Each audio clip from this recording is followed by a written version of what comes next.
저는 고급 보석 가게를 운영하는 30대 후반의 한 아이 엄마입니다. 여러분, 혹시 피터팬 증후군을 아시나요? 몸은 어른이지만 책임을 회피하고 누군가에게 의존하려고만 드는 어른 아이를 지칭하는 심리적 용어인데요. 끔찍하게도 제 남편 놈을 비롯해 신은영과 시모까지 모두 이 병에 걸려 있습니다. 결혼 후 걸어온 삶이 어찌나 블랙 코미디 같은지 모든 과정이 다 끝난 지금까지도 되돌아보면 씁쓸한 웃음이 흐를 정도랍니다. 찰리 채플린이 그런 말을 했다죠. 인생은 멀리서 보면 희극, 가까이서 보면 비극이라고요. 그의 말처럼 지금은 멀리서 볼 수 있게 됐으니 나름의 희극으로 승화시키고 있습니다만 그 안에 있을 땐 정말 처참할 정도의 비극이었습니다. 저는 미대를 졸업한 후 제법 큰 보석회사 디자이너로 취업했어요. 어릴 적부터 심미적인 것에 관심이 많았던 저는 예쁜 것들만 보면 약간 정신이 나가버리는 이상한 녀석이었죠. 그래서 남자를 볼 때도 상당히 미적인 관심으로 판별했었던 것 같아요. 비율이랄지 구조랄지 색감이랄지 하는 것들과 조화를 중시하면서요. 맞아요. 참 철딱선이 없었죠. 소위 키 크고 잘생긴 남자들에게 환장해 있던 저는 시작하는 연애마다 대부분 실패했답니다. 그렇게 뼈아픈 경험을 하며 새롭게 추가된 기준이 성실과 경제관념이었어요. 키 크고 잘생겼으면서 성실하고 사치 부리지 않는 성향의 남자를 만나자 결심하고 선택한 게 바로 제 남편이었죠. 나중에 보니 완전히 속은 거였지만은요. 남편은 주변 사람들에게 제 취향에 대해 탐문했고 제 앞에서만 검소한 척 연기를 한 거더군요. 이 정도면 사기 아니냐고 변호사인 남동생에 정식적으로 상담을 요청했을 정도로 배신감은 컸습니다. 덕분에 남편의 호칭은 점점 원색적으로 변해갔어요. 남편에서 남편 녀석으로 종국의 남편놈으로 말입니다. 시모에게 처음 인사드리는 자리에서 처음 본 그의 가족들은 화려하기 그지없었어요. 일단 훌륭한 유전자 집안답게 외모가 다 빼어났습니다. 21살의 어린 나이에 남편을 낳았다는 시모는 50대의 나이에도 탱탱한 피부와 완벽한 몸매를 가지고 있을 정도였죠. 절대 제 나이로 볼 수 없을 만큼 동안이기도 했고요. 그때 당시 함께 나온 남성분이 있었는데 시모의 남동생이거니 했습니다. 남편과 신우가 그를 삼촌이라고 불렀거든요. 한참 후가 되어서야 그가 시모의 연인이었다는 걸 알게 됐어요. 인사드리는 자리에까지 왔던 그는 이후로 코빼기도 볼 수가 없었죠. 금세 헤어졌으니까요. 늘 그런 식이었습니다. 시모는 남성 편력이 대단했어요. 자식들은 그런 엄마에 대해 그냥 그러려니 하며 지내더라고요. 글쎄, 그 이유가 뭐였는지 아세요? 엄마의 사생활이니까 상관하지 않겠어 하는 자립적인 사고방식으로 내린 결론이 아니었어요. 콩고물이었죠. 연애를 시작하면 시모는 남자에게 늘 명품백 한두 개는 받아냈고 그런 과정에서 남편과 신우에게도 선물 세례를 퍼부었던 거였어요. 둘은 그 패턴에 열광하고 있었고요. 정말 기가 찰 노릇이었죠. 남편이 19살이던 해 시모는 이혼했다고 해요. 그러면서 아이들과 함께 안양의 외곽으로 이사했다더군요. 시댁은 그때부터 살림이 그다지 여유롭지 않은 것 같았어요.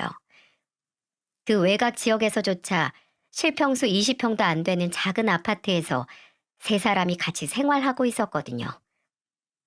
그래서 결혼할 때 형편이 넉넉치 않은 시댁을 대신해 제 친정 아버지께서 제 명의로 서울의 아파트를 하나 사주셨어요. 당시에 남편은 아버지께 넙죽 엎드리며 연신 감사하다는 말을 했죠. 앞으로 정말 잘하겠다는 말을 입이 닳도록 하면서요. 경기권으로 한번 나가면 서울로 되돌아오기 어렵다고들 하는데 자신은 서울로 다시 입성했다며 어찌나 기뻐하던지 옆에 있던 저까지 슬며시 미소가 지어질 정도였습니다. 당시엔 남편에게 흠뻑 빠져서 똥인지 된장인지도 구분 못하던 시절이라 그 모습이 그렇게 귀여울 수가 없더라고요. 타임리스 영화 속 주인공처럼 시간을 돌려 당시의 저를 만날 수 있다면 뭣도 모르고 행복해하는 저의 등짝을 후려치며 제발 정신 차리라고 욕이라도 한 번 해주고 싶은 심정이랍니다. 결혼 이후 남편은 서서히 제 본색을 드러냈습니다. 대기업에 다니고 있긴 했지만 기본 자산이 없는 집안이라 돈을 마음 놓고 펑펑 쓸 수 없었는데도 그는 씀씀이가 아주 대단했죠. 제 입이 다물어지지 않을 만큼이요. 그가 남편 녀석에서 남편 놈으로 위치가 강등된 사건 하나를 말씀드려 볼게요. 지금 생각해도 참 어처구니가 없던 일인데요. 여느 때처럼 월말 정산을 하던 저는 남편 놈 카드값이 850만 원 정도 나온 걸 발견했습니다. 고지서를 보고 눈이 튀어나오려고 하는 저에게 남편이 별거 아니라는 듯 말하더군요. 곧 정아 생일이라서 선물 하나 사줬어. 정아는 신우 이름이었어요. 이 신우도 곧 신우년으로 강등되지만 이때까진 그래도 사람 취급은 받고 있었을 때였죠. 아니 뭘 사줬기에 카드값이 이렇게 나와. 중고차라도 한 대 뽑아준 거야? 생일에 중고차가 뭐야 중고차가. 그냥 가방 하나 사줬어. 조그만한 걸로. 고지서 내역을 자세히 살펴보니 디올로 500만 원이 찍혀 있더군요. 순간 이 남자가 미친 거 아닌가 싶었습니다. 당신 월급 얼마인지 잊은 거야? 대체 이 돈 어떻게 내려고? 그러자 남편이 애교스럽게 달라붙으며 말하더군요. 당신이 내주면 되지. 안 그래? 이게 무슨 거지근성인가 싶어서 저는 단호하게 말했어요. 안 그래. 그러게 분수에 맞게 썼어야지. 당신이 저지른 일은 당신이 책임져. 난 일체 관여 안 할 테니까. 에이, 우리가 남이야? 왜 이렇게 빡빡하게 굴어? 그래? 그럼 나도 내 동생 선물로 백화점 가서 스테파노 리츠 정장 하나 살게. 이번에 로펌에서 팀장으로 승진했다고 해서 안 그래도 선물 하나 사려고 했거든. 당신이 대신 내 카드값 내줄 거지? 남도 아니고 가족이니까 서로 바꿔서 내주면 되겠다. 스테파노 리치는 명품 정장 브랜드라서 한 벌에 1,000만 원에서 2천만 원까지 하는 고가 브랜드였죠. 그랬더니 삐져서 며칠 동안 말을 안 하더군요. 그러거나 말거나 내버려 두었습니다. 제 아버지의 자산을 믿고 은근히 그렇게 손 벌리는 게 꼴보기 싫었거든요. 삼촌이라 부르며 등쳐먹던 시모의 남자들과 제 부친을 동급으로 보는 것 같아 소름 끼치기도 했고요. 평생 세무사를 하신 아버지께선 세무법인 회사를 만들고 대표직으로 계셨습니다. 제가 14살 때 엄마가 돌아가신 후 아버지는 재혼도 하지 않으시고 남동생과 저를 홀로 키우셨고요. 정말 고생 많이 하셨죠. 주변에선 재혼해라, 남자 혼자 일하며 애들을 어떻게 하려고 하냐고 우려했지만 아버지는 흔들리지 않았습니다. 저에게 좋은 여자가 아이들에게도 좋은 엄마가 되어줄지 그걸 어떻게 합니까? 애들에게 그런 모험을 하게 할 수는 없습니다.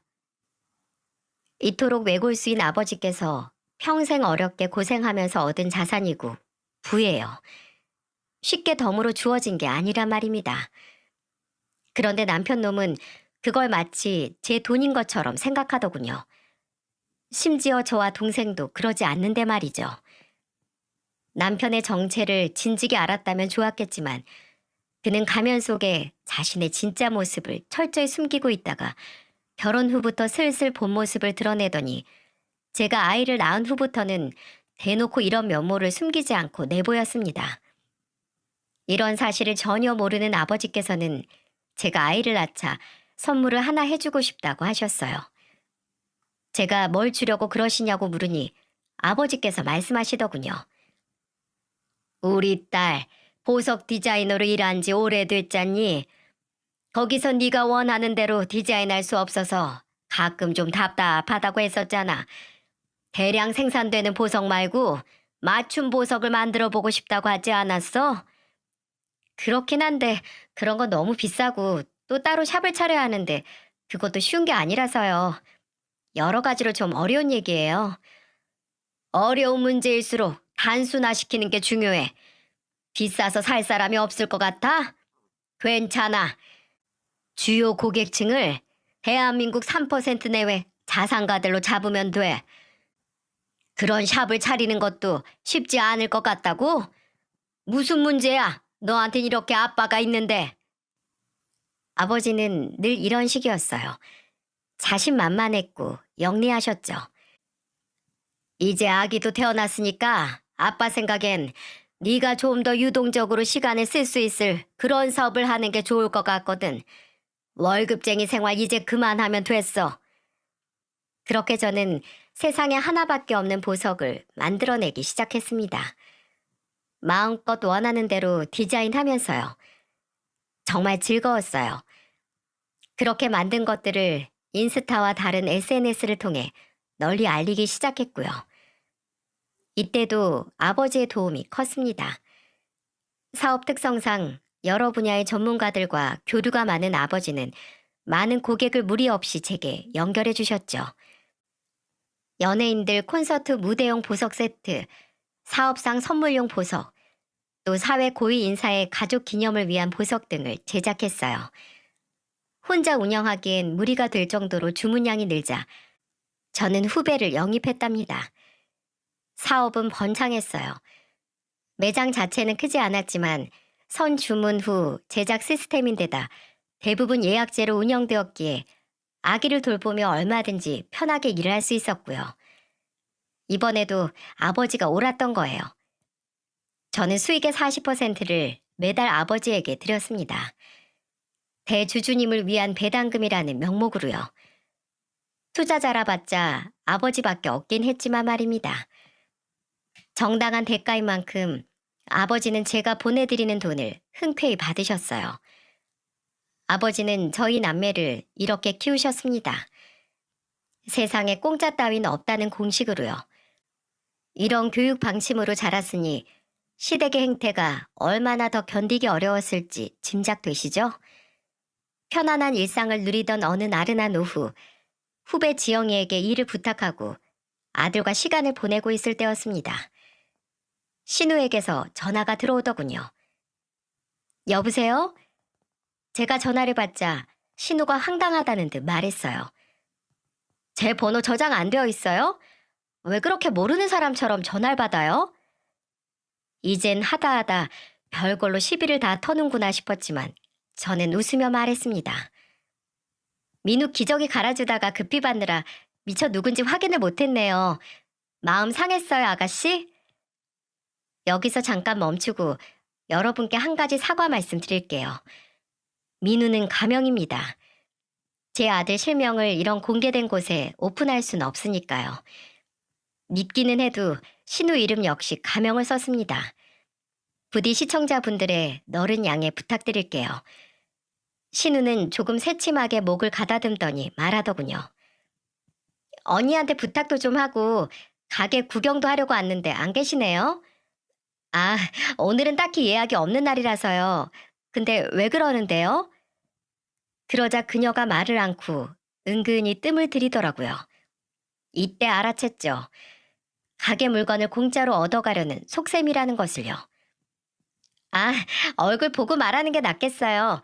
언닌 언제 출근하는데요? 내일 와요. 오후 1시엔 예약 있으니까 2시 반쯤 오면 되겠네요. 알았어요. 다음날 신우가 어떤 젊은 남자와 함께 가게로 찾아왔어요. 저는 의연하게 그들을 맞이했죠. 신우가 절 보며 친한 척 말했습니다. 언니, 여기 제 남자친구인데 어머니 생신 선물로 조금 특별한 걸 해드리려고 하거든요. 그러면서 제 인스타 계정을 들어가 제품 하나를 콕 집더니 이런 스타일이면 좋을 것 같은데 언제까지 만들어줄 수 있어요? 어머니 생신이 바로 다음 주라서요. 막무가내인 게 딱 예상대로더군요. 그런데 신우가 말한 보석은 중년 여성보단 젊은 여성들이 선호할 만한 세련된 디자인이었어요. 남자친구라는 사람이 바람을 피우며 여기서 딴 여자 보석을 얻어가려는 건가 하는 의심부터 들었죠. 저는 환하게 웃으며 신우의 남자친구에게 말했습니다. 어머, 이거 상당한 고가 제품인데 젊은 분이 능력까지 출중하신 모양이네요. 뭐 우리 아가씨라면 이런 분과 잘 어울릴 거라 예상하긴 했지만 저는 일부러 말끝을 늘리며 말을 이었습니다. 전문가 입장에서 추천하자면 어머니 연령대는 이런 디자인보단 이런 거 아니면 요런 게 더 반응이 좋거든요. 제가 보여준 다른 스타일의 보석들을 보며 그가 살짝 인상을 쓰더군요. 왜요? 마음에 안 드세요? 네, 저는 아까 정아가 보여드린 그 보석이 제일 마음에 들어서요. 손님이 원하는 대로 그럼 해드려야죠. 어머님 호수는 어떻게 될까요? 그가 선택한 건 반지였기 때문에 사이즈를 알아야만 했어요. 9호입니다. 이걸로 의심이 확신으로 바뀌었습니다. 이건 어머니 선물이 아니라고요. 중년 여성은 체형이 아무리 작은 사람이라도 세월이 지나며 손마디가 굵어지는 게 자연스러운 현상이라 그런 사이즈는 보통 아가씨들의 것이거든요. 제 느낌엔 이놈은 다른 여자를 주려고 이 반지를 사는 것이 분명했죠. 저희는 선수금으로 제품가의 70%를 받고 있습니다. 완성된 후 찾아가실 때 30%의 금액은 따로 주시면 되고요. 결제는 어떻게 도와드릴까요? 그러자 남자가 신우를 쿡쿡 찌르더군요. 신우가 짜증스러운 목소리로 제게 말했어요. 언니, 지금 그 돈을 다 받겠다는 거예요? 가져간 데까지 장사해요, 언니는? 어머, 아가씨. 이분이 아가씨 주려고 반지를 구매하는 게 아니잖아요. 게다가 이분은 아직 제 가족도 아닌걸요? 그리고 원석 사오는 데만 돈이 얼마나 드는 줄 아세요? 최고급 자재를 써서 최고의 세공으로 원하는 디자인의 제품 만들어 드리고 있다고요. 여기서 구매하는 분들은 이게 얼마나 합리적인 가격인지 다 아시던데 왜 모르실까, 아가씨는? 남들하고 똑같은 돈 주고 사려면 제가 왜 굳이 언니네 가게까지 찾아왔겠어요? 안 그래요? 톡 쏘는 신우에게 대꾸하지 않고 같이 온 남자를 향해 제가 물었습니다. 어머님 선물로 예산은 얼마나 잡으셨어요? 그가 우물쭈물하며 말하더군요. 한 20만 원 정도요. 그러자 신우가 소리치더군요. 그냥 하나 해줘요. 내가 직접 왔잖아요. 근데 무슨 돈을 받겠다는 거예요? 언니 정신 나갔어요? 아가씨야말로 정신 나갔어요? 여기 유일한 투자자인 제 아버지가 오시더라도 정가로 물건값 내고 사가는 곳이에요. 20만 원 예산이면 근처에 중저가 체인 주얼리샵 있어요. 거기로 가셔서 금액에 맞는 적당한 거 고르시면 되겠네요. 그렇게 그들을 내쫓았습니다. 제가 좀 너무한 것 같으세요? 아니요. 여러분이 만약 저를 욕하신다면 시댁 식구들의 속물근성을 모르셔서 그러시는 걸 거예요. 이미 그들에게 너무 많이 당했던 터라 더는 당하지 않겠다고 결심한 시점이었거든요. 이후 신우도 더는 저를 상대하지 않았는데 저로서는 오히려 고마울 따름이었죠. 나중에 우연히 알게 된 사실인데 그놈이 딴 여자와 바람을 피우고 있던 게 맞았더군요. 신우가 남편에게 전화해 우는 소리로 하소연을 하는 걸 듣게 됐거든요. 이렇듯 저는 나름대로 잘 살고 있다고 생각했어요. 앞으로 닥칠 힘겨운 일은 상상도 하지 못한 채로 말입니다. 제 인생 최악의 사건이 그들이 제게 또 빨대를 꽂을 좋은 빌미가 될 거라고 그 누가 예상이나 했겠어요? 우선 제 인생 최악의 사건부터 말씀드려야겠네요. 다리에 힘이 빠진 만큼 청천벽력 같은 그 소식부터요. 하늘도 무심하시지. 차라리 다른 문제였다면 그렇게까지 마음이 무너지진 않았을 텐데. 저의 정신적 지주이신 아버지께서 위암 선고를 받으셨습니다. 아버지는 관련 영역 최고의 의료진에게 최대한 빠른 일정으로 수술을 받으셨고 수술은 아주 잘 되었다고 했습니다. 암이라는 게 처음 수술이 잘 되었다고 하더라도 5년 이내 재발하면 급격한 전이 증상으로 목숨을 잃을 수도 있는 무서운 병인지라 우린 안심할 수가 없었죠. 정말 그땐 하루하루 기도하는 마음으로 살았던 것 같아요. 아버지는 동생과 저를 불러놓고 말씀하셨습니다. 이곳 생활 모두 정리하고 고향인 전라도로 가련다.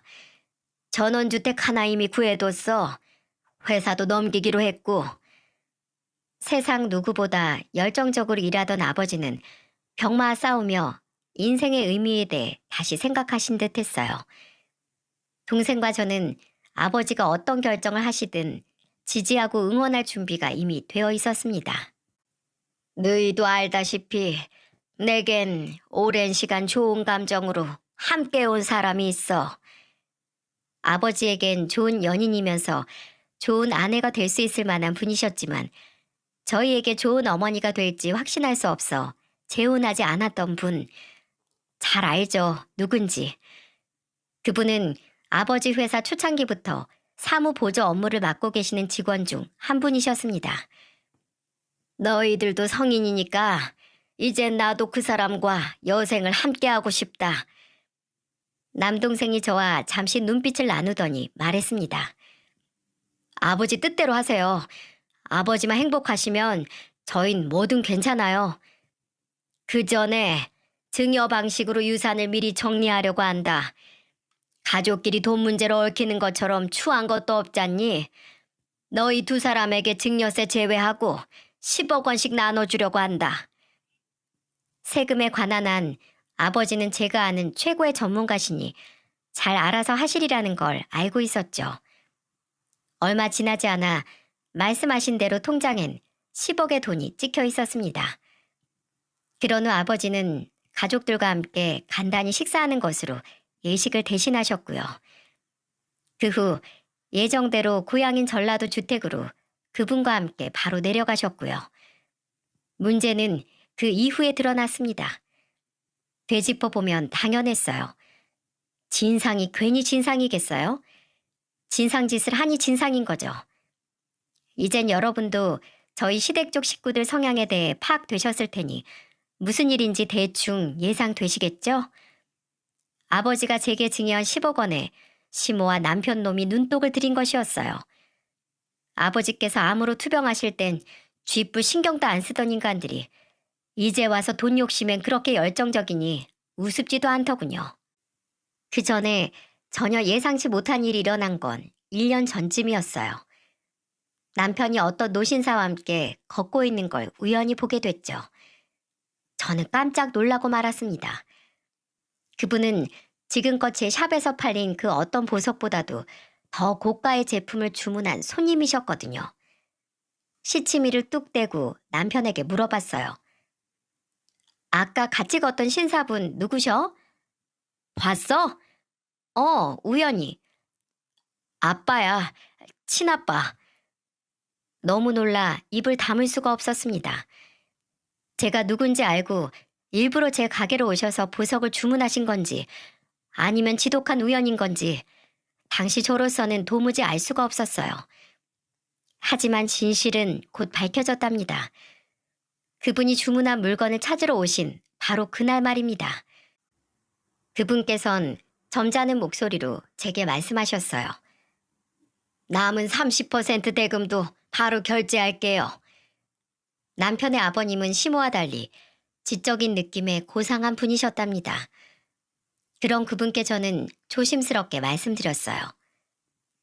따로 결제 안 하셔도 됩니다, 아버님.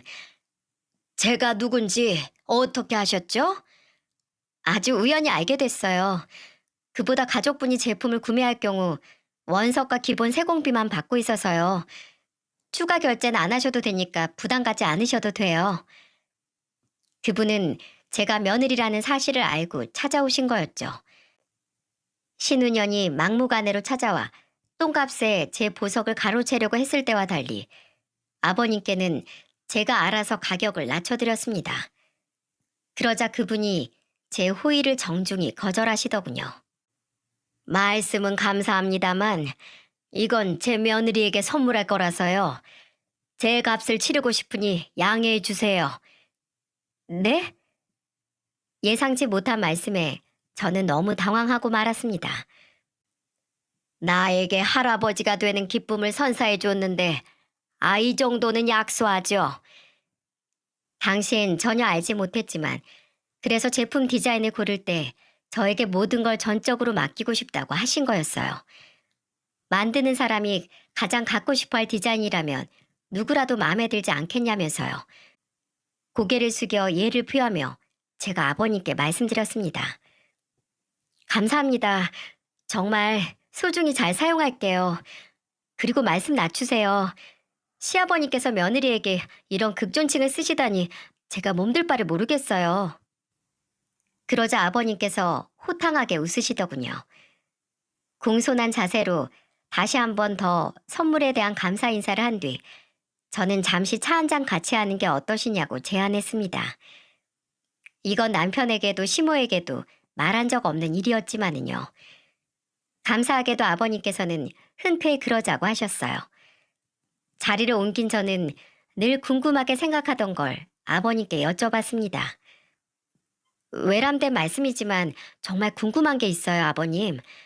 불편하시면 말씀 안 해주셔도 되니까 편하게 들어주세요. 그래요. 말해봐요. 말씀 낮추셔도 된다는 제 말에도 아버님은 계속 이렇게 존대를 하셨죠. 두 분의 이혼 사유에 대해 여쭤봐도 될까요? 아버님은 잠시 고민하시는 것 같았습니다. 왜 안 그러셨겠어요? 지금 이 사연을 듣고 계신 여러분도 의아하실 수 있다고 생각돼요. 제가 굳이 아버님께 왜 이런 질문을 했을까 하고 말이에요. 처음 시모에게 인사드리러 간 자리에도 이른바 삼촌이라 불리던 정체 모를 남성이 있었다고 말씀드렸었죠. 이후로 제가 알게 된 삼촌만 5명이 넘어요. 물론 연애 기간도 모두 짧았고요.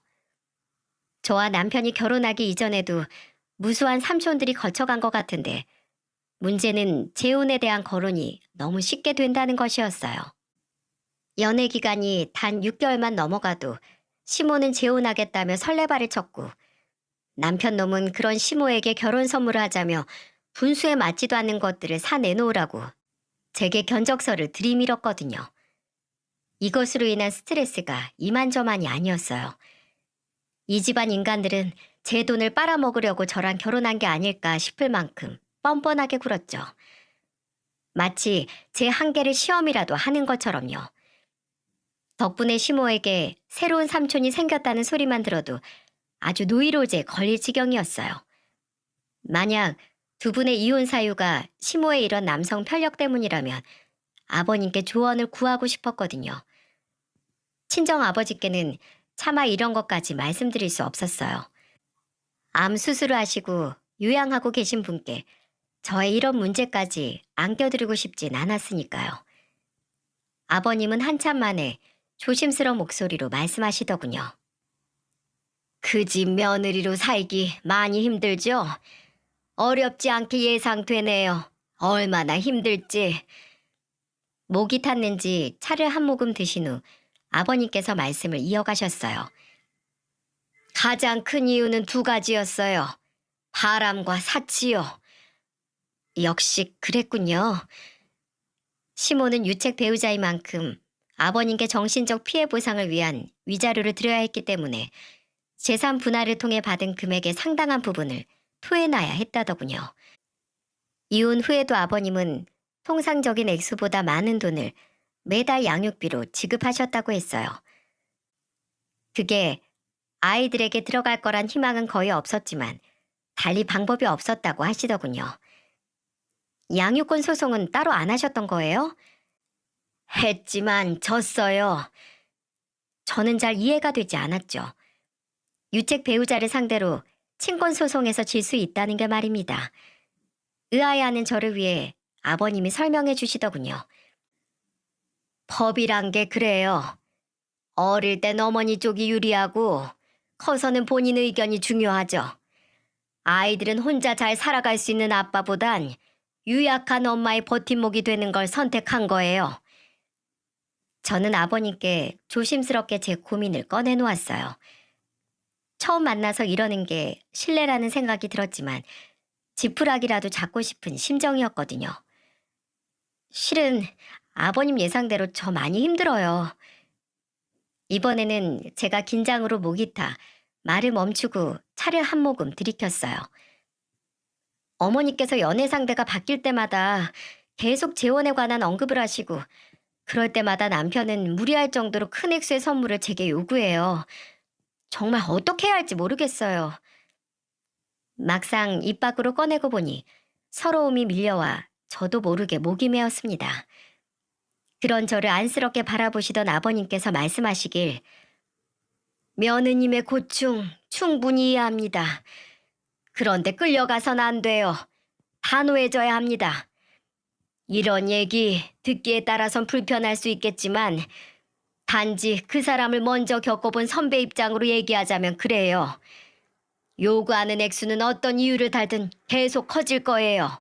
감당할 수 없을 만큼 혹은 더는 내어줄 수 있는 게 없어질 때까지 말입니다. 아버님은 상의 안쪽 주머니에서 명함을 한 장 꺼내더니 제게 주시더군요. 언제든 힘든 일 있거나 도움이 필요하면 연락하라고요. 저는 감사하다며 그 명함을 받아들었습니다. 시모는 이런 분까지 나가 떨어지게 할 만큼 굉장했던 건가 봐요. 이 대화를 계기로 저의 전투력은 급상승되었답니다. 저는 절대 당하지 않으리라 돌아가신 엄마를 걸고 맹세할 만큼이요. 이젠 끔찍했던 그 일을 자세히 말씀드릴 때가 됐네요. 시모한 남편놈이 한 편을 먹고 저를 털어먹으려고 한 역대 최고 금액의 사건을 말입니다. 시아버님의 말씀이 맞았어요. 그들은 제가 더 내어줄 게 없을 때까지 절 몰아붙일 작정이었던 거예요.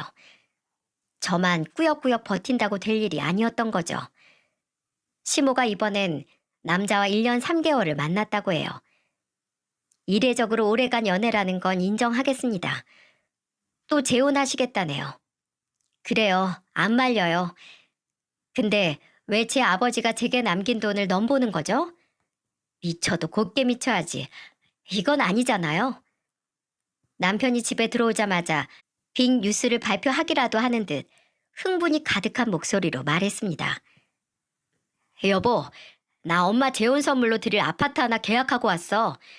서울에 있는 건데 금매로 나와서 9억밖에 안 하더라고. 계약금 넣고 왔으니까 아파트 잔금 말일까지 입금해.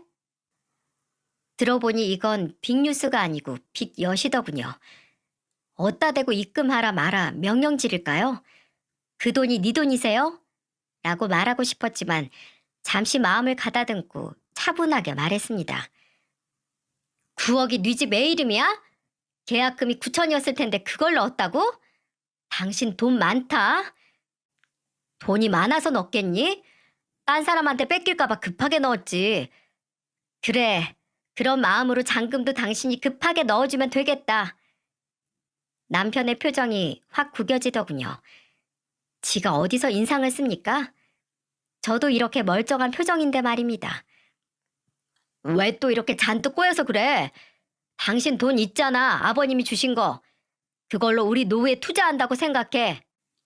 우리 노후 투자를 왜 어머님 신혼집으로 하는데? 게다가 어머님 형편에 서울에 있는 9억짜리 아파트가 말이 돼? 어머니가 나랑 동생 키우느라 얼마나 고생하셨는데 이제 다시 서울로 들어오실 때도 됐지. 그러니까 그걸 왜 우리 아빠가 평생에 걸쳐 고생해서 모은 돈으로 하자는 거냐고. 우리 아빠도 평생 나랑 내 동생 키워내느라 고생하신 분이야. 그런 분 돈을 그렇게 쉽게 날로 먹겠다는 거야 지금? 날로 먹다니 누가? 엄마한테 일단 집 사주고 그거 오르면 우리가 시세 차익 보며 팔면 되지. 넌 왜 이렇게 사람이 꽉 막혔니? 당신 어머니한테 선물한다고 하지 않았어? 선물이 뭔데? 한국말 몰라? 선물은 그냥 주겠다는 의미인 거잖아, 이 등신아. 뭐? 등신? 너 말 다 했냐? 아니, 다 안 했는데? 마음 같아서 내가 아주 쌍욕을 하고 싶은데 애 아빠에 대한 예우로 최대한 참고 있는 거야, 지금.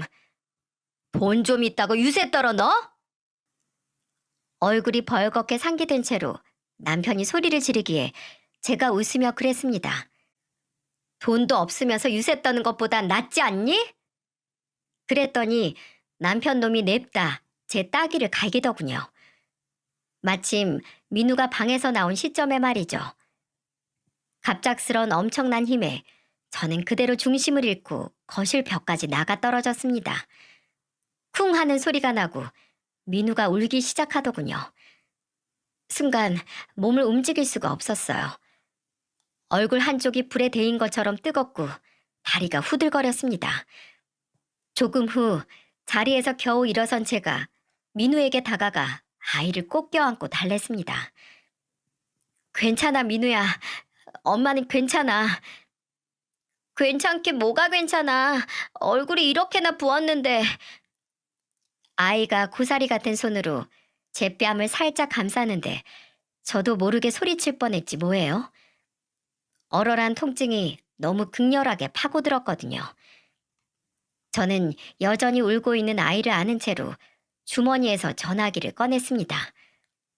그리고 112를 눌러 경찰에 신고했죠. 경찰관님, 제가 방금 남편에게 폭행을 당했는데 아이가 너무 무서워하네요. 당장 좀 와주세요. 어느새 곁으로 다가온 남편 놈이 제 핸드폰을 확 가로채며 소리치더군요. 미쳤어? 이젠 하다하다 남편을 경찰에 신고해? 미친 건 너지? 핸드폰 위치 추적과 근처 주민들의 제보 덕분으로 경찰은 곧 집으로 들이닥쳤어요. 그리고 제 얼굴을 보고 따로 묻지도 않고 현행범이라며 남편 놈을 연행해 갔죠. 시끌벅적한 소동이 끝난 후 저는 아이에게 옷을 입혀주며 말했습니다. 엄마가 좀 많이 아파. 그러니까 같이 병원에 가자, 민우야. 아이는 여전히 울먹이는 상태로 묻더군요. 엄마, 병원 가서 치료받으면 낫는 거지? 괜찮아질 거야. 우리 민우 많이 놀랐지? 엄마가 대신 사과할게. 이런 모습 보게 해서 미안해. 우리 민우 꼭 기억해. 어떤 이유든 사람은 사람을 절대 때리지 않는 거야. 그럼 아빤 사람이 아닌 거네? 엄마를 때렸으니까. 아이의 말에 저는 흠칫 놀랄 수밖에 없었습니다. 애들도 알 건 다 안다는 말이 꼭 맞더군요. 간단히 짐을 꾸려 가방을 챙긴 후 현관 비밀번호를 바꿨어요. 그리고 민우와 함께 병원에 갔습니다. 민우를 바로 앞 접수 대기 의자에 잠시 앉아있게 한 후 간호사에게 작은 목소리로 말했습니다. 간호사 선생님, 남편이 절 폭행해서 진단서를 떼러왔거든요. 아이에게 그 모습까지 보이고 싶진 않은데 실례가 안 된다면 잠시 애를 좀 봐주실 수 있을까요? 그녀는 치근한 눈빛으로 저를 바라보더니 흔쾌히 제 부탁을 들어주더군요. 의사 선생님은 제 얼굴을 보시더니 처치 후 전치 2주의 진단서를 끊어주셨습니다. 한 번도 폭행을 안 하는 사람은 있어도 한 번만 폭행하는 사람은 없으니 제발 이대로 넘어가지 말라는 부탁과 함께요. 그런 문제라면 걱정하지 않으셔도 된다는 말을 남기고 저는 민우와 함께 아버지가 계시는 전라도의 전원주택으로 출발했습니다. 새벽에 도착한 저희를 보시고 아버지는 물론 새어머니까지 많이 놀라시더군요. 왜 안 그렇겠어요? 시간이 지나 부기가 빠진 덕에 아버지는 눈치채지 못하셨지만 새어머니는 이미 제 얼굴을 보고 이유를 알아채신 것 같았어요. 역시 눈썰미가 대단한 분이라 숨길 수가 없었습니다. 아버지도 석연치 않은 표정이셨지만 일단 자고 내일 얘기하자며 우리에게 손님방을 내어주셨죠. 다음 날 민우는 늦게까지 잤어요. 아무래도 어린애가 겪기엔 큰일이었으니 많이 고단했을 겁니다. 푹 자도록 아이를 그대로 두고 아버지와 저는 서재에서 이야기를 나눴습니다. 새어머니도 차를 끓여 곧바로 들어오셨고요. 그간의 사정을 모두 들으신 아버지께서는 의자에서 벌떡 일어나더니 말씀하시더군요. 가자! 새어머니께서 아버지를 따라 나서는 제 손을 잡더니 말씀하셨어요. 민우는 내가 보살피고 있을게요. 부디 아버지랑 같이 잘 처리하고 와요. 저도 그분의 손을 맞잡으며 말했어요. 누가 딸에게 그렇게 극존칭을 써요. 말 편하게 하세요, 엄마. 그리고 동생도 저도 아주 많이 감사해하고 있어요. 아버지 곁에서 묵묵히 일하며 간혹 저희까지 챙겨주시는 분이셨어요. 저로서는 충분히 엄마라고 불러드릴 만했어요. 그런데도 그분은 순간적으로 울컥하시더니 눈물을 삼키시더군요. 돌아가신 엄마도 이런 제 마음 충분히 이해하실 테니 죄책감은 없었습니다. 여린 성정의 새로운 엄마를 한 번 안아들인 후 저는 아버지와 함께 SRT를 타고 곧장 수서로 향했어요. 그리고 수서에서 그리 멀지 않은 저희 신혼집으로 카카오 택시를 불러 바로 갔죠. 도착해보니 누군가 번호키에 손을 댄 흔적이 있더군요. 분명 집을 나서기 전 비밀번호를 바꿔뒀는데 번호는 이전의 것으로 변경되어 있었어요. 누구 짓이겠어요? 진상인 남편놈 짓이겠죠. 아버지도 상황을 눈치채시고 집으로 급히 들어가셨어요. 그러다 소파가 있는 자리에 우뚝 멈추시더군요. 뒤따라 가보니 거기에 남편놈이 대자로 늘어져 자고 있었습니다. 아주 추한 꼴로요. 그 모습을 본 아버지께서 소파 쿠션을 들어 놈의 얼굴에 냅다 던지셨는데 정확히 코를 명중시키셨어요. 예전에 조기 야구팀 에이스 타자셨다더니 거짓말이 아니었나 봐요. 잠에서 깬 진상놈이 아버지를 알아보고 바닥에 곧바로 무릎을 꿇더군요. 그러자 아버지께서 다른 쿠션을 들어 올리시더니 다시 한번 놈의 머리를 향해 내던지셨어요. 몸을 살짝 앞으로 기울이고 있던 놈이 그대로 고꾸라졌죠. 아버지께서 그 놈을 향해 성난 목소리로 말씀하셨습니다. 감히 네 놈이 내 딸을 때려? 나도 손찌검 한 번 안 하고 키운 내 딸을! 놈은 얼른 자세를 바로 하더니 파리 새끼처럼 두 손을 비비며 용서를 구했죠. 하지만 아버지가 그걸 받아주실 리 만무했어요. 네 놈이 지금 무슨 낯짝으로 내 딸 집에 기어들어 처자고 있는 겐가? 그러자 놈이 덜덜 떨리는 목소리로 말하더군요. 용서를 빌고 그런 개소리는 집어치우고. 아버지 이런 모습은 난생 처음이었어요. 항상 다정하고 단정한 분이셨으니까요. 남편 놈도 당황했는지 아버지의 눈치를 살피며 비굴하게 말하더군요. 제 짐을 챙겨서 나가려고 왔습니다. 일단 나가서 민우 엄마 마음이 풀릴 때까지. 아버지가 그의 말을 끊더니 냉정한 목소리로 말씀하셨어요. 짐 챙기러 왔다며 뭐하나? 짐 안 챙기고. 네, 지금 챙깁니다, 아버님. 고 남남될 처지에 그런 호칭은 생략하고 어서 할 일이나 하고 내 딸 집에서 꺼지게. 꼴도 보기 싫으니까. 그는 볼멘 소리로 뭔가를 더 말하려다가 아버지의 표정을 보더니 아 뜨거워라 하듯 얼른 안방으로 들어갔습니다. 그가 방으로 들어가자마자 아버지께서 전화기를 들어 평소 습관대로 스피커폰 설정으로 누군가에게 전화하시더군요. 안녕하세요, 사장님. 부탁드릴 게 있어서 전화드렸는데 잠시 통화 되십니까? 네, 말씀하세요, 대표님. 지금 문자로 주소 찍어드릴 테니 짐 좀 바로 옮겨주실 수 있을까요? 안양으로 가면 되고 비용은 착불입니다. 네, 바로 가도록 하겠습니다. 마찬가지로 스피커폰으로 아버지께서는 이번엔 시모에게 전화를 거셨어요. 시모가 반가운 목소리로 바로 전화를 받더군요. 어머나, 사돈어른 잘 지내셨나요? 그쪽 아들이 내 딸 아이에게 손찌검하는 놈이란 걸 알게 됐는데 내가 설마 잘 지내겠습니까? 네? 내 딸 집에 있는 그쪽 아들 짐 곧바로 빼서 안양 집으로 보낼 테니 비용 처리하십시오. 이후 이혼 절차에 관한 모든 내용 증명은 로펌을 통해 갈 겁니다. 갑자기 이게 무슨 말씀이신지 제 결혼 축하하려고 전화하신 거 아닌가요? 그쪽이 뭘 하든 내 알 바 아니고 내 딸애와는 더는 관련 없으니 그리하십시오. 이만 끊습니다. 아버지는 제게 시댁 쪽 모든 사람의 번호를 차단하라고 말씀하셨고 저는 그대로 따랐습니다. 그리고 로펌의 이혼 전문팀의 도움을 받아 5개월에 걸친 기나긴 법정 다툼을 끝으로 남편놈과 인연을 끝냈죠. 민우는 당연히 제가 키우게 됐고요.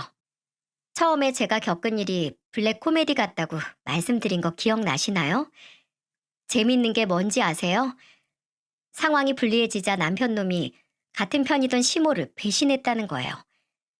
시모의 재혼 선물이라며 계약한 아파트엔 현재 그놈이 들어가 산다고 하더군요. 너무 웃기지 않나요? 언제는 우리 엄마 했던 놈이 막상 이혼하니까 지 실속 차리려고 지 엄마 버리고 자기만 잘 살겠다는 심보 말이에요. 시모는 시모대로 빨리 그 집 내놔라, 죽이네 사네 이러고 있고 아주 웃긴 개그맨들이었습니다. 이런 사람들 때문에 우리나라 개그 프로그램이 폐지됐나 싶기도 하다니까요. 세상에는 이렇게 웃긴 족속들이 많이 있으니까 말이죠. 재산 분할 청구 소송에서 재산 증액에 이바지한 사실이 없다는 이유로 놈이 요구한 금액의 단 10분의 2만을 겨우 받아낼 수 있었는데 아마 그 돈도 아파트 잔금 치르는데 넣었을 겁니다. 하지만 그 금액도 한참이나 부족해서 개인 신용대출에 이 금융권에 손을 안 벌리는 곳이 없어 손가락만 빨고 있다고 했습니다. 얼마나 제 속이 시원하던지. 그러니까 사람은 마음을 곱게 써야 된다는 어른들의 말씀이 틀린 말이 아닌 것 같았어요. 어떻게 알았냐고요? 놈이 질질 짜면서 전화했거든요. 번호까지 바꿔서 말이죠. 더 재밌는 건 그렇게까지 영혼 밑바닥까지 탈탈 털어서 산 그 아파트 가격이 현재 35%나 떨어졌다는 사실이었어요. 여러분도 아시겠지만 작년부터 집값이 우후죽순 떨어지고 있었잖아요. 역시 안 될 놈은 안 되나 봅니다. 아파트 가격이 너무 떨어져서 팔지도 그렇다고 놔두자니 이자는 눈덩이처럼 불어나고 죽지 못해 산다고 질질 짜며 하소연을 하더군요. 그래서 배꼽 잡고 제가 한마디 했죠. 그딴 얘기를 나한테 왜 하는 건데? 집값 떨어진 거? 그게 네 인생이라고 생각해라. 나락으로 떨어지는 길. 그러게 마음을 곱게 쓰지 그랬니? 축하한다. 그리고 한 번만 더 전화하면 나 말고 변호사가 전화 받을 거야. 그러니까 전화하면 죽는다. 알았어? 이렇게 말이죠. 그렇게 그 인간과 완전히 쫑이 났습니다. 그렇게 이혼한 지 1년이 지났네요. 저는 민우와 함께 일과 여가를 균형 있게 즐기며 행복하게 살고 있답니다. 아빠도 건강을 많이 회복하셨고 새엄마가 옆에서 잘 보살펴 주신 것 같아 얼마 전에는 홍삼을 사들고 감사하다고 몇 번을 말씀드렸네요. 이제는 좀 더 가까워지자면서 말이죠.